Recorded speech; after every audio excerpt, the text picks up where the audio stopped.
The Power of Habit by Charles Duhigg, a complete audio summary. Opening, warm and inviting.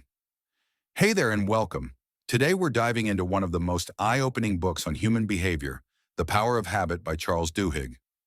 Now, if you've ever wondered why you do the same things every day without thinking, why breaking bad habits feels impossible, or why some people seem to transform their entire lives with just one small change, this book has answers.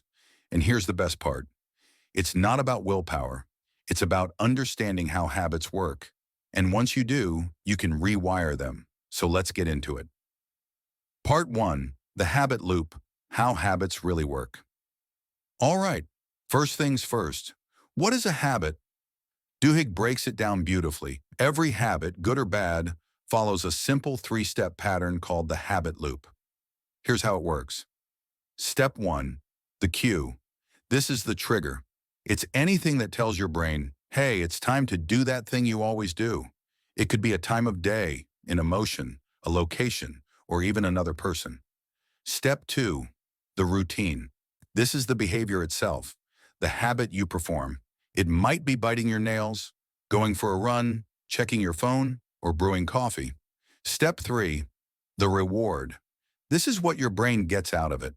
A feeling of relief, a burst of energy, a distraction, or a little hit of pleasure. And here's the key. The reward is what makes your brain remember the loop and want to repeat it. Let me give you an example. Say you always grab a cookie from the break room at 3 p.m. The cue might be the time. 3 p.m. rolls around, and your brain perks up. The routine is walking to the break room and eating the cookie. The reward? Maybe it's the sugar rush. Or maybe it's actually the chance to chat with a coworker and take a mental break. Your brain doesn't care about the cookie, really. It cares about the reward. And once it links that cue to that reward, boom, you've got a habit. Over time, this loop becomes so automatic that you don't even think about it. Your brain is just running the program. And here's the wild part. This happens with almost everything you do. Brushing your teeth, checking email, even the route you take to work. Your brain loves habits because they save energy.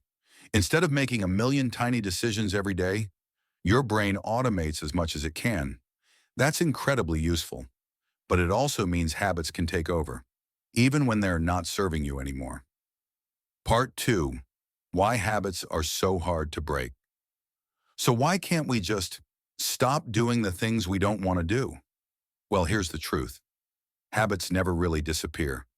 Duhigg explains that once a habit is formed, it gets encoded deep in your brain, in a part called the basal ganglia. And unlike your conscious mind, the basal ganglia doesn't forget. That's why you can quit smoking for 5 years. And then one stressful night, the urge comes roaring back. That's why you can break a nail-biting habit until you're anxious and suddenly your hand's at your mouth again. The habit is still there. It's just waiting for the right cue. Now, this might sound depressing, but actually it's empowering, because if habits can't be erased, they can be reshaped. Part 3. The golden rule of habit change. This is where things get really practical. Duhigg introduces something called the golden rule of habit change, and it's beautifully simple.